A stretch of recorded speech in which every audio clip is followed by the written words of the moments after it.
Welcome back to the Anti-Meta Club. This week we have a Group 4 fuel saving race, and in years past that would mean that we only have one or two cars that would actually work, but luckily multiple cars seem to work for this race. There is a car that I would consider the meta. There's a second car that I think people are using almost as well, but I think I found the anti-meta and it kind of brings back an age-old rivalry. I think you're gonna like to see it. Let's get into it. With only 5 gears, I would have never considered the Evo to be a contender when it comes to a fuel-saving race, but for some reason, right now it's really strong.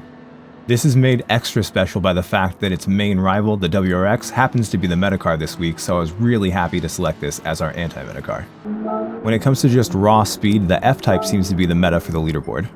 When it comes to race pace while fuel saving, however, things are very different and the WRX definitely takes that spot. The Ferrari is close behind, and I was actually really surprised that the Lancer could do it, like I said, because it only has 5 gears, but it was also able to set a pretty good time. I set a 0.3 and certainly there's a lot left. The first thing I want to talk about as we're going down this really long straight is the fact that right as you're about to enter the braking zone, before your braking marker, the road curves in a bit. Be very careful with that. Make sure you're not aimed off track. Right before the 100-meter board and that curb, you want to start hitting the brakes very heavily. Brake in as straight of a line as you can and wait until you get all the way past the 50-meter board before you start turning in. Stay at full brakes as you're initially turning in and then trail brake heavily, making sure you're only grazing the red and white curbing. If you go all the way over it, your car's going to drop and you're going to lose traction. If you wait for your car to settle, you can get on full throttle, turning all the way to the outside here, and then you want to be turning in for the left before you get to that access road there on the right. Turn in, then lift off, then touch the brakes very gently to get the nose of the car to tuck in towards the apex. Get on the throttle as soon as you get to the apex, and if you're gentle enough, the car should continue to turn while you accelerate to the exit. You can track out as far as you want as long as you stay on the red and white curbing. Get back on the road and brake right before you get to that texture change right here on the right. Get down to second gear and immediately start trail braking in. Pay really special attention to how much I'm messing with the brakes. I'm really adjusting them a lot, trying to find the grip, decelerate the car while trying to make sure that I can guide the car as close to the apex as possible. Full throttle on exit and continue turning until you're facing the roller coaster in the distance. From there, we're going to go straight until we hit the beginning of this dark patch right here. Then we're going to turn, lift slightly, upshift, and then back on full throttle to exit. Continue turning the wheel as you exit, and take note that if you hit this light green patch right here, as well as this darker green patch on exit, you should be good with clean tires and no penalty. As is usually the case, we're looking for this access road on the right. Once we get all the way past it, right next to this little concrete patch, that's when we're going to brake. Downshift to third and immediately start turning in and trail braking. You want to carry a lot of speed through here, so as soon as you hit that apex, get back on the throttle and continue turning all the way left. Approximately when we get to the tapered portion of the curbing on the left is when we're going to straighten out the wheel and then get on the brakes, making sure that your car is not still leaning towards the left before you hit the brakes. Trail brake and turn in, but as you lift off the brakes, go completely off the brakes, coast for just a brief second, and the car should rotate before getting on the throttle really early so you can exit all the way up on this curb, maximizing the amount of space that you have and getting on that throttle super early like I just said. There are a few different ways that you can tackle this next corner, but I really like the double apex method, which is what a really good friend of mine uses. Use all of the entrance curbing here on the left, and right before you get to the tapered portion of the curbing on the right, aim for the apex and then brake hard in a straight line. I braked a little bit too early, so what happened here is I should have gone a little bit beyond that first apex before turning in and then getting back on the throttle, and you'll notice that I had to lift off the throttle because I would have gone all the way off the track if I just stayed on it. Had I gone deeper into the corner, I wouldn't have to lift off on the exit, and I actually cost myself more than a tenth there. Go straight from that exit all the way to the beginning of this corner using up all of this curbing here on the right. The concrete spot on the left is our turn-in point. Notice I'm going to turn enough to get off the curb, and then when the car settles again, we're going to turn in a lot more and only very briefly lift off the throttle just enough to get all the way up on the inside curb. Continue turning to make sure that you don't touch the sand here at all, and then turn back the other way gently so you can track out all the way without turning too much and losing too much momentum going up the hill. There isn't a very good exact brake reference point for the next corner, so just pay attention to the size of this access road, and when you're about halfway across it, that's when you're going to get on the brakes. Downshift to third and look for the white line on the left. When you get there, that's when you're going to turn in, trying to use as much of this inside curbing as you can, and then getting back on the throttle to carry as much speed as you can, continuing to turn to get a good entrance for the next corner. Turn before you hit the grass and make sure the weight has transferred fully before lifting off the throttle and then using the brakes only to tuck the nose and tighten the lineup so you can hit this apex. When you're certain of your trajectory, you can get back on that throttle as you hit the apex, and as long as you're gentle, you should be able to continue turning so when you track out, you don't go off into the sand as you exit in full throttle. I'm not 100% certain, but it feels like the curb is so high that if you go all the way over it, it's going to slow the car down, so I just go on the red and white part. You can actually brake a lot later than you might think you can, so wait until you're all the way to the 100 meter board before hitting the brakes. Downshift all the way to second gear and stay in a completely straight line until you're about 1.5 car lengths before the curbing starts on the inside.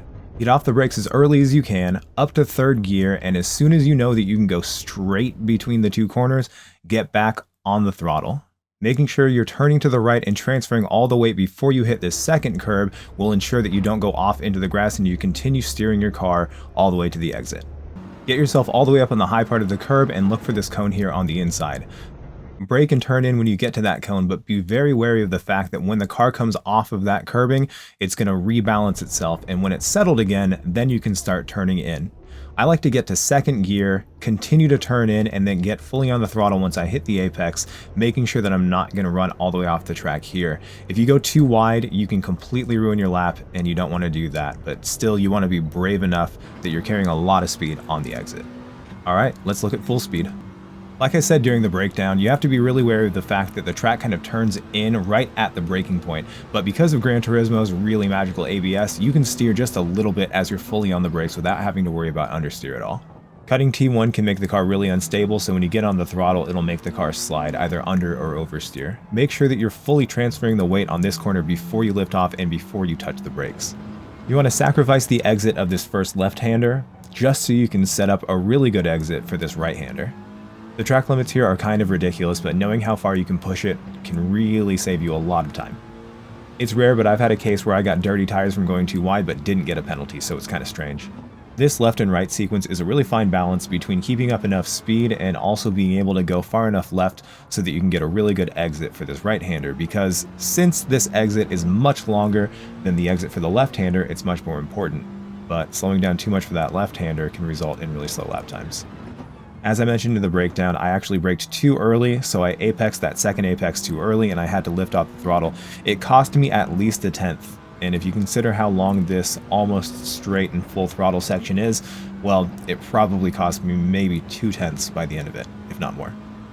It's rough not having an exact brake reference here, but you're going to have to change your brake points depending on how fast you're going, how much fuel the car has, and what state the tires are in usually anyways, so I guess it's always a little bit of a guessing game and trusting your instincts. Again, the second corner is more important when it comes to exit speed, but you have to, of course, keep up good speed between the corners. One way to do that is making sure that you transfer the weight before you touch the brakes. That can really save you a lot of time when it comes to the weight transfer. You have to really attack that final chicane. A lot of accidents happen when there are people who are of a lower rank racing against higher ranks, because the higher ranks usually have that mastered, and it's really tough if you don't have really good car control. That final corner can be tricky too, but as long as you don't go off in the exit, you should be just fine. I've talked about this a lot in previous times where we've had to save fuel, but the most efficient way to save fuel for the vast majority of situations, I would say honestly more than 95% of situations, is just by simply short shifting. There are a lot of different things that you can do to save fuel, such as using the fuel map. As you can see, I'm using the fuel map at the beginning, so when the car is just going through the starting procedure of the race, we're not wasting any excess fuel. You can also lift and coast going into corners. You can use that fuel map when you're behind someone and you're in their draft, but what you usually don't want to do is just set it to a different fuel mode and then just forget about it. I'm going to include a link to that last video where I talked about how much faster and more efficient it is to just short shift rather than use the fuel map. We were going a lot faster and we were even saving more fuel than when we were just putting on a different fuel map and driving like normal. I know this can sound pretty daunting, but I'm going to give you only 2 things to think about that should really help you figure out how to do this, and it's not going to be difficult with just a tiny bit of practice. First things first is pulling up your fuel map. You can see that it shows you what fuel mode you're on, the remaining laps, as well as the percentage of fuel that you have left. The remaining laps are an estimate based on how much fuel you're using so far in the race, so there are times when it can be pretty inaccurate. It's much more reliable just to pay attention to how much fuel you're using per lap. Since it's a 9-lap race, we know that we can use 11% of the car's fuel per lap. On top of that, the car is actually going to become much more fuel efficient as the race goes on, so you're probably going to find yourself with a bit of a surplus where at the beginning it's going to seem like you're right on the money. The second thing you want to do is just choose a point on the digital tachometer to start shifting. I shift anywhere from right about the middle of the digital tach all the way to the red suggested gear number. If this seems pretty daunting still, just keep practicing doing the exact same thing until you're extremely comfortable with it. Let's say you choose halfway on the digital tach to shift. You shift there every single time that you shift, and when you get past the first lap, it looks like you're going to have a fuel surplus. That's okay. If you don't feel that you can confidently adjust where you shift to use more or less fuel, don't even worry about it. Just play on the safe side until you're really so used to it that you don't have to think about it whatsoever. Once you get used to just monitoring these two things, it's going to be really easy for you to adjust it on the fly. I'm at the point, and many of the other people that I race with are at the point where they can start a race not really knowing exactly how much they have to save, and they can adjust it based on what just happens in the first lap. If I choose an arbitrary point on the digital tachometer to shift, and then it ends up that I'm using way too much fuel, I can just choose a point before that, or I can employ other fuel saving strategies in conjunction with that short shifting technique. These kinds of races happen a lot in the GTWS races, the really competitive races, so if you're ever planning on doing that, this week is a really good opportunity to really learn the craft. Now, it looks like we've used almost exactly 11% fuel. However, you might have noticed at the beginning of the race, you only had 99 to start with, so in reality, we only used about 10% of our tank of fuel. You also have to consider the fact that there was a lot of traffic on the first lap, so you're actually on the throttle for a little bit less time than you usually would, so don't get too confident if you're right on the nose after the first lap. If you need to save even more fuel, there are a few things that you can do. You can use that fuel map sparingly. Like if you're in a section of the track where there are a lot of corners and you're not really on full throttle anyways, it can actually help you save the tires as well as saving more fuel. But make sure you get off those fuel maps as much as you possibly can. You can also lift and coast. Imagine we're going into this next hairpin and we know that we're going to brake right about when that inside curbing starts. If about 50 meters before that, you lift off the throttle entirely and just coast for about 50 meters, you can then brake even more gently than you would at your normal braking point, or you can even brake a little bit later than your normal braking point. We all know that using the slipstream behind a car can help you go faster, so then you can get more speed and possibly pass them. However, you can also use it to save even more fuel. If you stick really close to a car in front, you can either shift much earlier and maintain the same momentum, or you can get really close to them and switch to a higher fuel mode and you still won't actually lose any speed. If you get really good at doing all of these different things, then you should be able to find yourself having a surplus in pretty much any situation.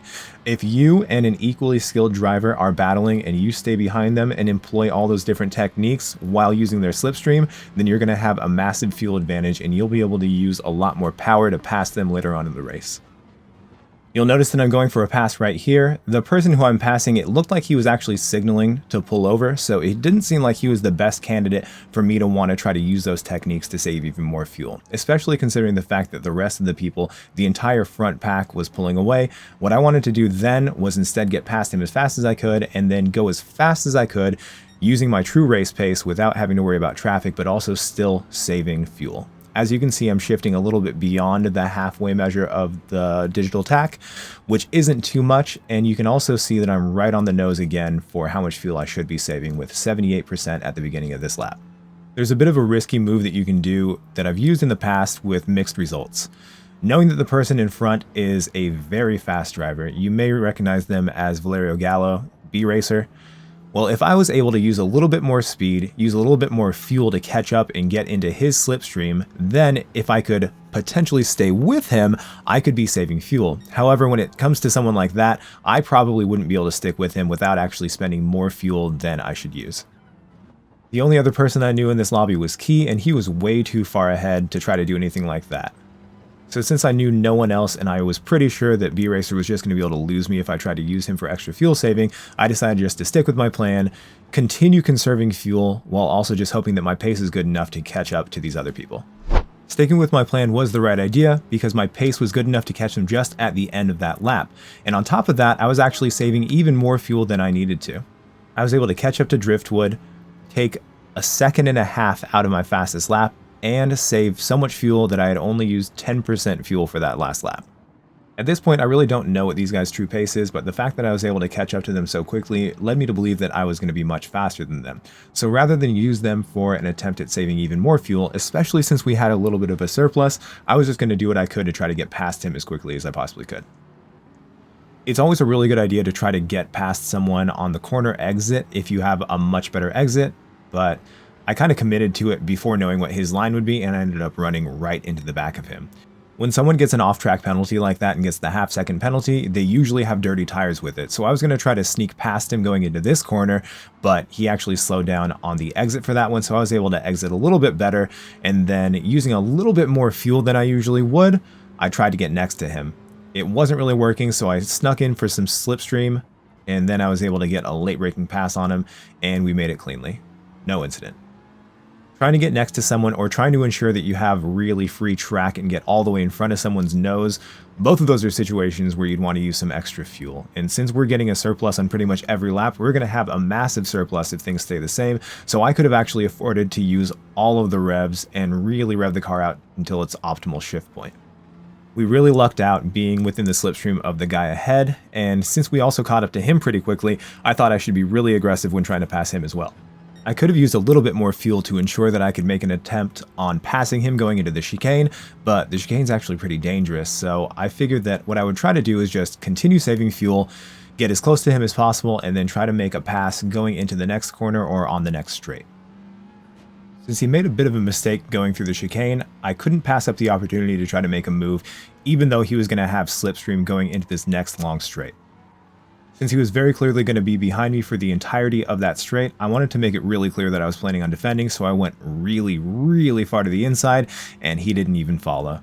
That signaled to me that he wasn't going to be aggressive on the pass, but that could also be a dummy, so not being too naive, I still defended, but left enough space on the outside for him to try to make a move. Knowing how hard it is to make an outside pass there stick, I just went ahead and did that corner as well as I possibly could, and I was able to stay very clear of him. It took a full lap to catch the next guy, who was about 4 seconds ahead at the same point of the last lap. He got past, and I think because of that, he ended up slowing down, because when I caught him, he definitely wasn't very slow, so it didn't really make a lot of sense that I was able to catch him when there was 4 seconds between us before.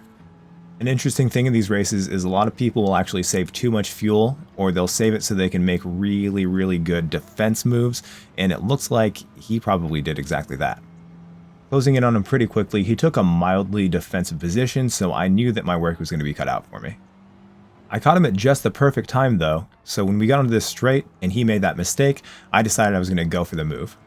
As you can see, I started using a little bit more revs, using more of that fuel to try to get more power out of it, and it was working. I got all the way up next to him, but regardless of that, this is a really tough corner, and he apparently started using more fuel too.